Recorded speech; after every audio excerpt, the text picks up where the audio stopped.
Doctor साहब यहाँ से, डॉक्टर साहब एक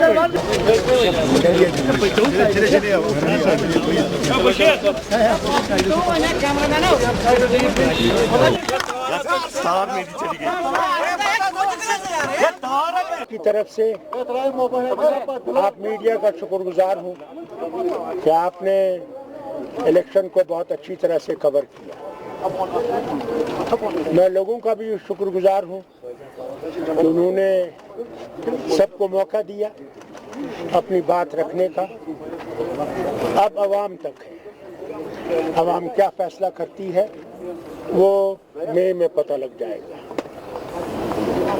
हमने अपनी तरफ से कोशिश की कि लोगों को बताएं कि हमारा मकसद क्या है, क्यों इलेक्शन लड़ रहे हैं, और उम्मीद करते हैं कि अल्लाह ताला वही कामयाबी बख्शने वाला है। मैं उम्मीद करूंगा कि हमने जो बातें उनके सामने रखी उन्हें उसका एहसास होगा और कोशिश करेंगे कि नेशनल कॉन्फ्रेंस के उम्मीदवारों को वो जिताएं। Dr. Saab, how different? The only difference this time is that people are far more aware of the situation that exists in our nation and are really afraid of what is happening in the country.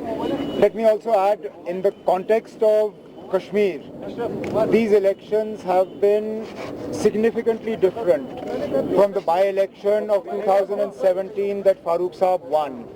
In that election, we barely managed 1 or 2 public meetings outdoors.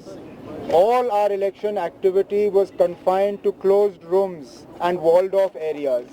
In this election, thankfully, we found the electorate far more receptive. I don't know what that will mean for turnouts, but at least in terms of the atmosphere for campaigning and the receptiveness of the people to the message that we were taking out to them, it was a far more receptive electorate today than it was in 2017. I only hope that having seen the environment in which we were able to conduct both the campaign for North Kashmir and also Central Kashmir and hopefully South Kashmir as well, that the government of India gets off its high horse and gives the people of Jammu and Kashmir the opportunity to choose an elected government sooner rather than later, because they are now running out of excuses to delay assembly elections. Assembly elections were delayed because of Parliament. Now that Parliament elections are due to conclude, we can only hope that the centre, together with the EC, gives the people of Jammu and Kashmir an elected government, which is their right. Umar साहब, एक बात जानना चाहेंगे, जिस अंदाज से अब चुनावी प्रचार, अगर हम लोकसभा चुनावों की बात करें, जो पूरा जो पहले शुरू हुआ था विकास और अब धीरे धीरे जाकर धर्म की ओर जा रहा है, जैसे कल एक बीजेपी ने, लेकिन हमारी लड़ाई तो जारी रहेगी और काफी हद तक हमने अपनी बात जो है कामयाबी से लोगों तक पहुंचाई है। अब लोग हमारी बात को लेके आगे क्या फैसला करेंगे वो आज पता चलेगा और जनूबी कश्मीर में कुछ दिनों के बाद।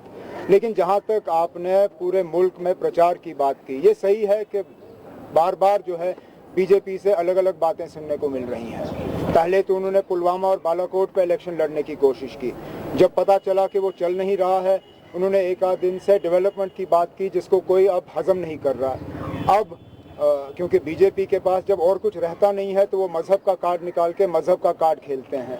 मंदिर मस्जिद पे तो उनको वोट मिलेंगे नहीं, तो उन्होंने एक ऐसे शख्स को भोपाल से मैंडेट दिया है जिन्होंने सिर्फ आतंकवाद के केस में एक आरोपी हैं, बल्कि उसके साथ साथ बेल पे हैं, और बेल भी उनको इस बहाने दिया गया कि उनकी सेहत ठीक नहीं है।